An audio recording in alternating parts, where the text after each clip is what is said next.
Hello there guys, welcome to one of my videos. Yesterday, Manchester United lost 2-1 to Sevilla in the Europa League semi-final. Our third semi-final defeat of the season, and it is now the third season in a row without a major honour for Manchester United. I'm actually, very, very disappointed because I thought, Manchester United were going to win the Europa League. And I was saying, wasn't I, prior to the game that I wanted Manchester United to win the Europa League because obviously it would have been our first trophy under the Ole Gunnar Solskjaer era. It'd have also been our first trophy in over 3 years, and it would have given the team a hell of a lot of confidence. Solskjaer was saying prior to the game that, semi-finals are not good enough. But I did say, this was going to be a test for Manchester United, didn't I? Because Sevilla are a very, very good team. They are unbeaten now in their last 20 games. They finished fourth in the La Liga this season. And they have got some very, very good players. Sevilla obviously, didn't only beat us yesterday. They beat us back in last 16 of the Champions League knockouts back in 2018. But another one of the main explanations why I'm so disappointed is because I thought we was the better team yesterday night against Sevilla. I thought we dominated the game. We had plenty of chances in the game. Marcus Rashford, he had some good chances in the game. Mason Greenwood, he had a fantastic chance. Martial, he had some very, very good chances. But Sevilla's goalkeeper made some fantastic saves. Paul Pogba for us also created some very, very good chances. And yeah, I thought, we actually, deserved to win that game. I just thought defensively we was very, very poor. Obviously, the goals, the first goal came from a Bruno Fernandes penalty. Obviously, we got the penalty. Marcus Rashford, obviously, got fouled in the box by Diego Carlos. And, that's how we won the penalty. And Bruno Fernandes had converted the penalty really, really well. Then obviously, Sevilla equalised through Suso.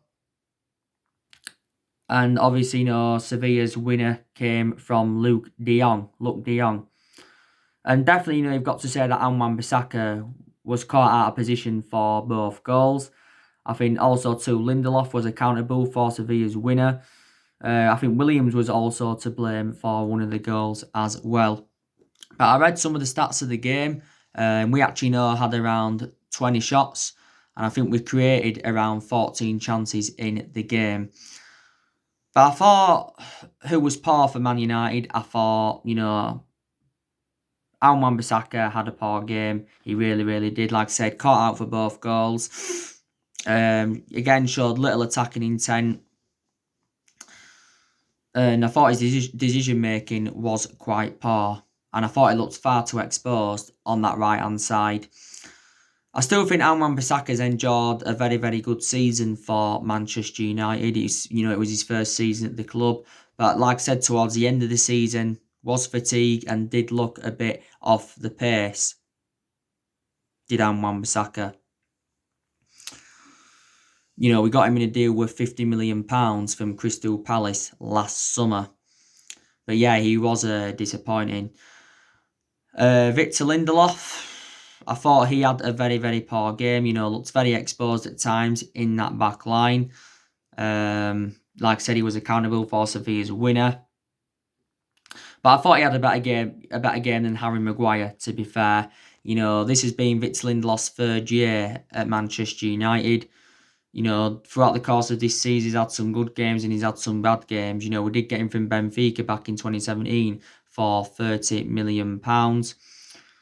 Harry Maguire, there's a lot of Manchester United fans now that are criticising him. He just doesn't show much leadership, and I don't show any leadership at all. And I don't think he's good enough to captain the team. Is Harry Maguire? So maybe Man United needs to consider giving the captaincy to someone else.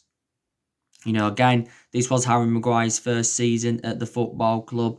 Obviously, we got him from Leicester last summer for £80 million. So he's the second most expensive signing at the club. and the most expensive centre-half in the world. Brandon Williams, I thought, he had a poor game. I thought his decision-making was poor. Did very, very little going forward, looked very, very exposed at times. But obviously, we had to select Brandon Williams because obviously Luke Shaw wasn't available. Luke Shaw's obviously out with an ankle injury until next season. I think obviously for next season, Solskjaer's going to keep Luke Shaw as our first choice left back because obviously Luke Shaw is more experienced than Brandon Williams. But don't get me wrong, I still think Brandon Williams has enjoyed a very, very good season for Man United. David De Gea, he didn't have much to do in the game. I think he had to make one good save. Obviously, conceded 2 goals.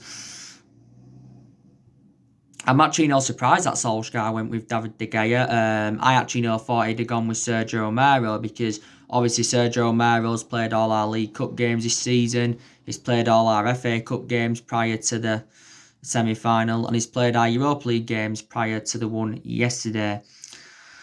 But yeah, he decided to go with David De Gea, and obviously, David De Gea's been a long servant at the football club. Obviously, De Gea's enjoyed 9 years at Man United. He is approaching his 10th year at the football club.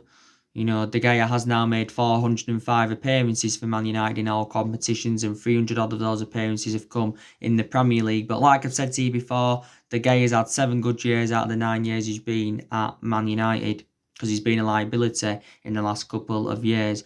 But Solskjaer's facing a goalkeeping dilemma because he did say prior to the game against Copenhagen that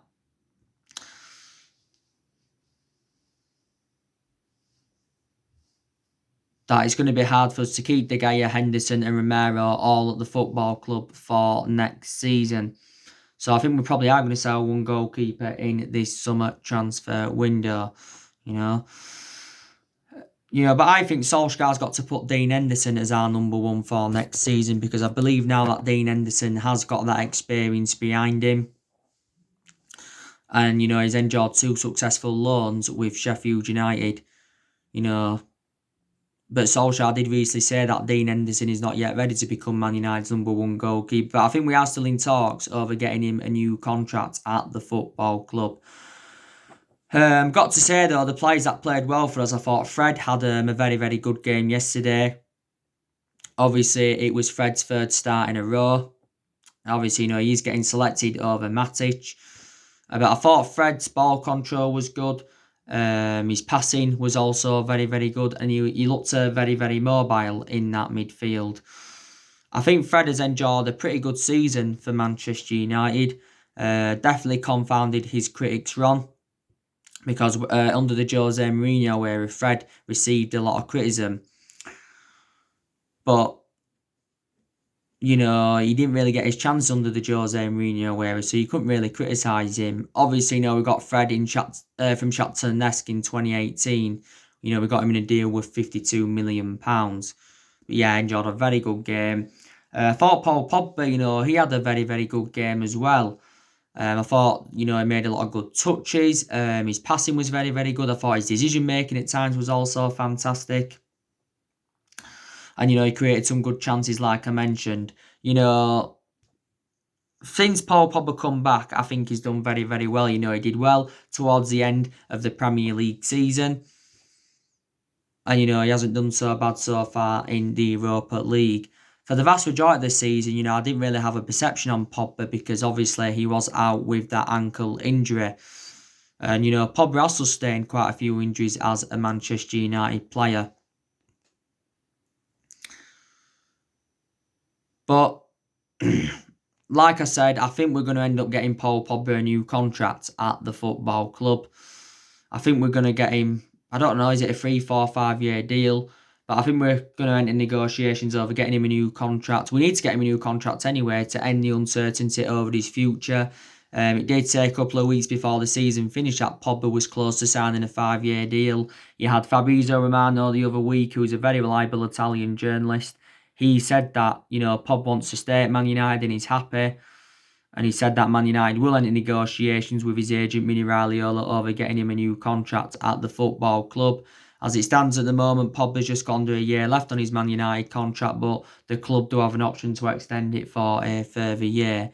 As it stands at the moment, Pogba's our most expensive signing because we did pay £89 million for him. But yeah, I think he will stay at the football club despite, Tutto Sport, which is an Italian source, saying that Juventus are willing to offer Dybala in a swap to re-sign Pogba. It wasn't so long ago that Paul Pogba celebrated his 4-year anniversary at the football club. I also thought that Greenwood did quite well. Like I said, had that good chance in the game, and Mason Greenwood's enjoyed a good season. This was his first full season in the senior squad for Man United, and he has looked very, very effective on that right hand side. Bruno Fernandes, he had a good game. Fernandes weren't the best player. Obviously, scored the penalty, scored all of our penalties. Since he's come in, Bruno Fernandes, and he has definitely enjoyed a good start to his Man United career. Obviously, got him from Sporting Lisbon in January. Didn't we get him in a deal with like 40 odd million pounds? Could rise up to 60 odd million. Obviously, Fernandes did sign a 5.5 year deal at the club. He's won Premier League Player of the Month 3 times already, reflects on his good performances, and he's definitely made the difference in the team. Don't forget, prior to the game, Bruno Fernandes rejected comparisons with Eric Cantona, because in the press conference, he praised Eric Cantona, saying he was a good player for Man United. Bruno Fernandes believes he needs to do much more if he is to be compared with Eric Cantona and that. And even Bruno Fernandes said he'd have been happy if Man United, could have won the Europa League. Marcus Rashford, like I said, he had his chances in the game, but weren't the best player. I still think Marcus Rashford is the foreseeable future for Manchester United.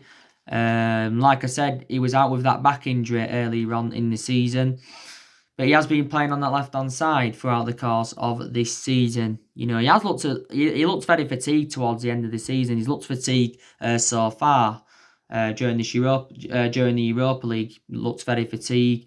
Rashford's been a United player since the age of 7. And he's been in our senior squad since 2016. Martial obviously played in number 9 because he has been playing in that central role throughout the course of the season. He had a good game. Like I said, he weren't clinical as he usually is, but he did have some very, very good chances in the game. Martial's enjoyed 2 good years out of the 5 years he's been with us. He's done well this season under Solskjaer, and he did well in his debut season under the Louis van Gaal era. We did pay around £36 million for Monaco, £36 million for Martial from Monaco back in 2015. Obviously, we brought some substitutions on in the game. I think we brought 4 subs on, was it? James, Mata, Fosu Mensah and Odion Ighalo. They're the 4 substitutions, that we had brought on. But it was a bit similar to the Copenhagen game. Obviously, we got past Copenhagen in extra time, but obviously, we had a lot of chances, and obviously, I couldn't convert them. But gotta say that Sevilla's goalkeeper, was absolutely fantastic. But Sevilla now could actually, win the Europa League. Obviously, they are the record holders of the Europa League because they have won it 5 times. So yeah, so that is my match reaction. Obviously, Solskjaer's targeting better depth in the squad after, this defeat. And he's warned our young players that they must learn on how to close out games and how to achieve consistency. So this is, what he has said regarding our young players. But Solskjaer, can see the weaknesses in the squad, because there's still areas in the squad where Manchester United have got to strengthen up. You can say that, we need a right winger. We need a holding midfielder. We definitely need a centre-half, despite the fact that we have got 7 centre-halves in the team. But Solskjaer's already outlined his transfer plans. He has said he wants Manchester United to make at least 3 signings in this summer transfer window. I think Woodward has said he wants Man United to make around 3 or 4 signings in this summer transfer window and that.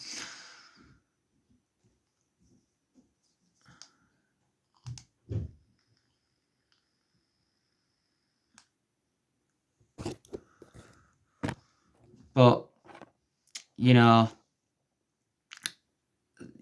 this season, which has obviously been Ole Gunnar Solskjaer's first full season, you can say he's exceeded expectations. Obviously, got us qualification for the Champions League, like I mentioned, and I said how important Champions League was for us attracting players, for our players, and for the financial structure. Obviously, we finished third, and obviously, progressed to 3 semi-finals. But obviously, Solskjaer said, semi-finals are not good enough in that. But Solskjaer will still be Man United manager, obviously, for next season. Like I said, next season is the big test for Solskjaer, because next season he's going to have bigger expectations to exceed. Next season, our expectations will be to challenge for the Premier League title.